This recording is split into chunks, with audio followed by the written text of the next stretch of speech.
Hey everyone, welcome back to another video. Today in this video we're going to talk about diabetes. Diabetes is a chronic medical condition that affects the body's ability to produce insulin or use insulin effectively. So insulin is a hormone produced by the pancreas that help regulate blood glucose. Now there are several types of diabetes, that is type 1, type 2 and gestational diabetes, and there are many more other than that. But the most common is type 2 and we're going to address that today. In type 2 diabetes, the body either doesn't produce enough insulin or the body becomes resistant to insulin. Now, insulin is produced by the pancreas, but something happens whether the pancreas do not produce insulin or the insulin that is produced by the pancreas is not interpreted by the cells to take in the extra glucose. That messaging pathway has some failure to it. What are the causes of this? So, the main cause is your lifestyle. A poor diet, lack of physical activity, and being overweight. There is a link of diabetes to genetics also. So, earlier, type 2 diabetes was also known as age onset diabetes or adult onset diabetes because it was more common in people over 45 years. But now, diabetes type 2 is also seen in children, young adults, and adolescents. This is alarming. So, how do you treat this? Yes, diabetes is treatable, it is reversible, but it's not always the case. So, what you have to do is change your lifestyle, your diet, your exercise, and everything around that. That is the first step to try and reverse type 2 diabetes. Now, we're going to look at the symptoms of diabetes. So, the most common symptoms include excessive thirst, unexplained weight loss, frequent urination, fatigue, blurred vision, slow healing of wounds, increased hunger, numbness or tingling in your hands and feet. So, who is at risk for diabetes?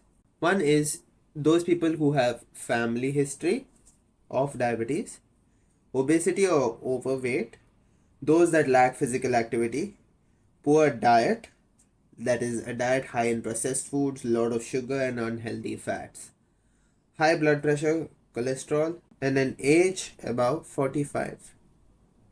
But you know that type 2 diabetes can occur at any age. The other risk factor is PCOS, polycystic ovary syndrome. What are the complications of diabetes? If your diabetes is not properly managed, it can lead to several serious complications like cardiovascular diseases, that is, an increased risk of heart disease and stroke, nerve damage. Elevated blood sugar can damage your nerves, leading to numbness or pain or tingling feeling in the tips of your hands, feet, and legs. Third, kidney damage. Your diabetes can affect your kidney's ability to filter waste, which can lead to ultimately kidney failure. Fourth, eye problems. High blood sugar levels can cause damage to the blood vessels in the eyes, leading to blindness. Poor circulation. Diabetes can cause poor circulation, leading to slow healing of wounds and increased risk of infection in those wounds. And in severe cases, this can cause amputation.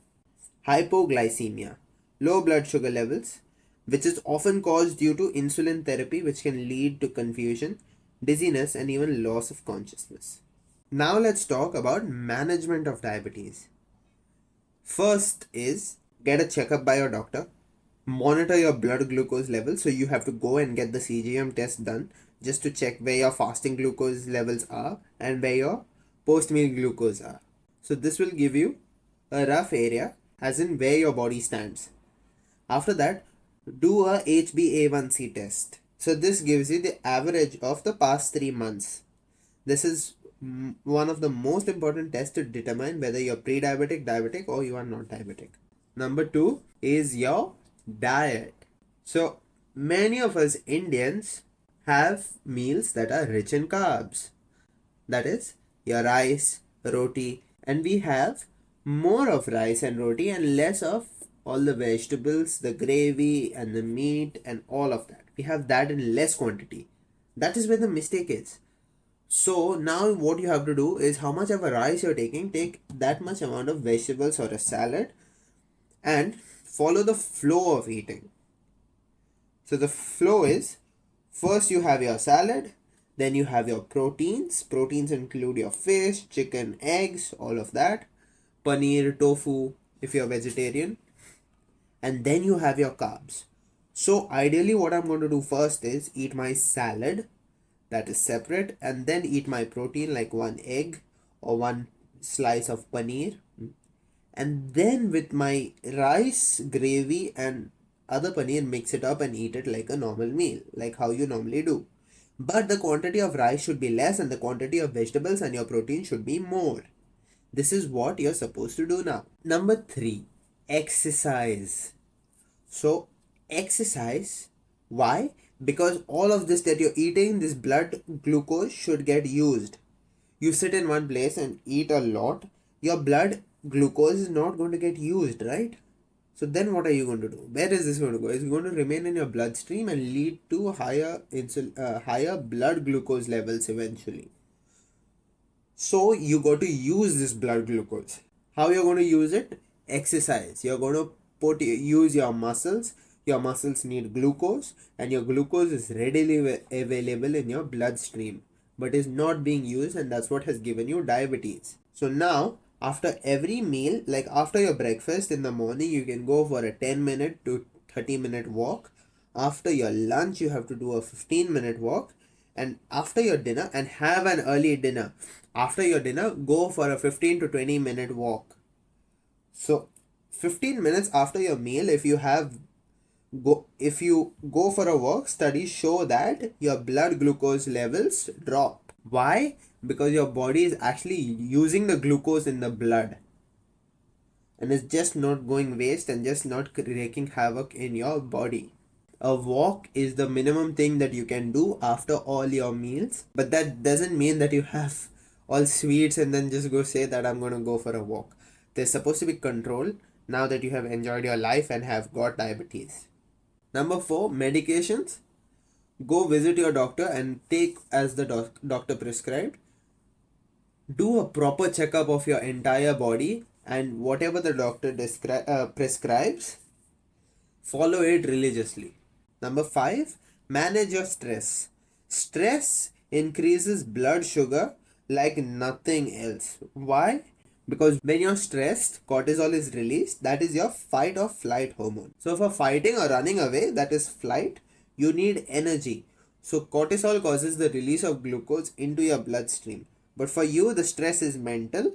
So the cortisol doesn't know whether it's mental or physical. It's just released and it's doing its job, but you're not using that energy, which causes a lot of issues. It literally confuses your body.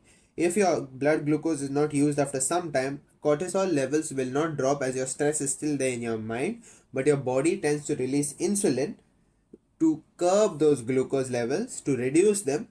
But when the levels are reduced, cortisol is released more because you are still stressed. So your body is in confusion what to do.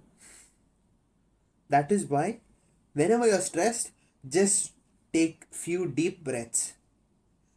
Hold and slowly exhale with a sigh. That is the best. Nothing can beat that. Number 6 is weight management. If you are overweight, it's a no-brainer. You have to reduce your weight because there is a lot of stress on your body and the internal organs to maintain homeostasis in this big mass. These are the 6 points that will help you. That's it for this video, guys. Thank you so much, and I will see you in the next one. If you want to contact me, there is a link below. Follow that link and contact me on my Instagram. I will see you guys soon. Also, thank you for watching the video till here, and I would appreciate it if you subscribe. So you follow these simple tips, and in my next video I will come out with superfoods for diabetes. See you.